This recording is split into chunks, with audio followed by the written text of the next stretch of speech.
Welcome back to my channel. This is your pharma mom. आज मैं एक बहुत इंपॉर्टेंट टॉपिक पर बात करूंगी जो कि बच्चों में डायरिया या इसहाल की बीमारी है। छोटे बच्चों में डायरिया बहुत ही कॉमन डिजीज है, स्पेशली टीदिंग की स्टेज पर।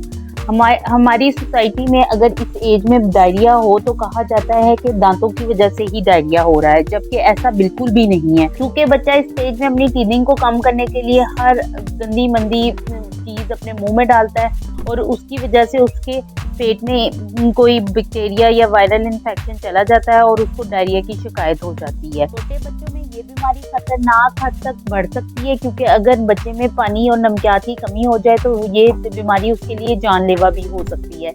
इसलिए आज मैं आपसे कुछ टिप्स ऐसे डिस्कस करूंगी जिनके साथ आप बीमारी को इनिशियल स्टेज पे ही इतना कंट्रोल कर लेते हैं कि इंशाल्लाह ताला आपको इमरजेंसी कंडीशन की नौबत नहीं आएगी और आप अपने बच्चों को बगैर किसी डॉक्टर के विजिट किए ट्रीट कर लेंगे इंशाल्लाह। चलें आए अब हम वन बाय वन करके इन टिप्स को डिस्कस करेंगे और मैं आपको बेहतर तरीके से बताऊंगी कि आप किन तरीकों पे अमल करके डायरिया की एक वर्स्ट फॉर्म से बच सकते हैं। सबसे पहला जो है वो है ORS डायरिया में बहुत ही मुफीद साबित हुए हैं, क्योंकि ये पानी में हल करके हम बच्चे को पिलाते हैं तो इससे बच्चे की मिनरल्स और पानी की मिकदार जिस्म में कम नहीं होती और बच्चा निढाल नहीं होता। ORS बहुत ही अच्छी चीज़ है। ये आपको डिस्पेंस हो जाती है, बनी बनाई बॉटल्स में भी मिल जाती है, आप उस फॉर्म में भी इसको डिस्पेंस कर सकते हैं। इसके अलावा आप इसको किसी भी फ्लेवर में खरीद सकते हैं। अगर तो बच्चा छोटा है तो आप उसको एक एक चम्मच करके दे सकते हैं और अगर बच्चा बड़ा है तो आप उसको हाफ कप या 1 कप की फॉर्म में दे सकते हैं, जितना वो इजीली पी ले और उसके बाद उसको वॉमिट ना हो। और अगर बच्चा छोटा हो तो हर मोशन के बाद आपने मदर फीड देनी है, क्योंकि मदर फीड ऐसी चीज़ है जो बच्चे को बिल्कुल भी नुकसान नहीं पहुंचाती और बच्चे के अंदर जो नमकियात की कमी होती है उसको मेंटेन रखती है और पानी की मिकदार को मेंटेन रखती है। अब मेरी टिप नंबर 2 जो कि बहुत ही इम्पोर्टेंट है। अगर आपको लग रहा है कि आपके बच्चे को डायरिया की शिकायत हो चुकी है तो आपने उसके खाने पीने को बिल्कुल कम नहीं करना। कम करने की बजाय आपने उसको ठोस से थोड़ी सी लिक्विड फॉर्म में लाइक खिचड़ी जो है बहुत ही नरम गज़ा की तरफ आ जाना है। जैसे आप खिचड़ी को नरम सा दे सकते हैं, दही दे सकते हैं, केला मैश किया हुआ दे सकते हैं। इन सब चीज़ों का ये होता है कि बच्चे के अंदर कमज़ोरी नहीं आती, क्योंकि डायरिया की वजह से बच्चा मोशन कर करके पहले ही निढाल हुआ होता है और अगर आप उसमें इसकी डाइट को भी कम कर दें तो वो बिल्कुल ही निढाल हो जाएगा।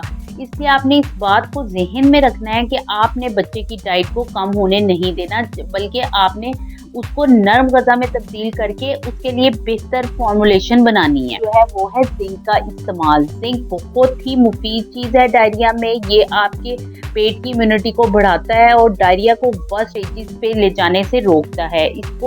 इसका इस्तेमाल बहुत ही आसान है। इसको वंस अ डे देना होता है फॉर 10 डेज और ये डायरियल एपिसोड को कम करता है। तो इसकी प्राइस जो है वो 79 रुपीज़ है और ये आपको डिफरेंट ब्रांड्स में अवेलेबल होगा। जो भी आपको मिलता है आप उसको यूज कर सकते हैं। छोटे बच्चों में जिंक की जो डोज है वो 2.5 ml वंस अ डे है और जो इससे बड़े बच्चे हैं उनमें 5 ml वंस अ डे है। जिंक का कोई साइड इफेक्ट नहीं है और ना ही ये कोई बुरा असर बॉडी पे डालता है, तो इसको आप बगैर किसी टेंशन के इसको इस्तेमाल कीजिएगा। अब मेरी नंबर 4 टिप जो है वो है प्रोबायोटिक का इस्तेमाल। प्रोबायोटिक भी डायरिया में बहुत ही वाइटल रोल प्ले करते हैं। ये बहुत ही इंपॉर्टेंट चीज़ है, क्योंकि डायरिया में हमारा जो नॉर्मल फ्लोरा होता है आंतों का वो डिस्टर्ब हो जाता है। और प्रोबायोटिक्स होते क्या है? प्रोबायोटिक्स हेल्दी बैक्टीरियाज होते हैं जो हमारे नॉर्मल फ्लोरा को मेंटेन करने में अहम किरदार अदा करते हैं और डायरिया की वजह से वो डिस्टर्ब हो जाता है। ये दोबारा से उसको मेंटेन करके आंतों को इन्फेक्शन से पाक करते हैं और हमारा नॉर्मल फ्लोरा मेंटेन हो जाता है। इसका भी कोई साइड इफेक्ट नहीं है और ये बॉडी पे कोई बुरा असर नहीं डालता। हमारी मार्केट में डिफरेंट नेम से प्रोबायोटिक्स अवेलेबल है। ये हाइड्रेसिक साशे है, मैं इनफ्लोर साशे भी यूज करती हूँ। इसके अलावा मैं प्रोबायोटिक्स में प्रेफर करती हूँ इंटेरोजर्मिना इम्प्यूल। अब बात करते हैं over the counter available medicine की। ये बिस्मोल सिरप है, ये एक सस्पेंशन है, ये भी डायरिया को बहुत जल्दी से कंट्रोल कर लेती है। और क्यूफ्लेक्स भी इसके ऊपर इसकी डोज विद एज मेंशन है, बहुत अच्छी तरह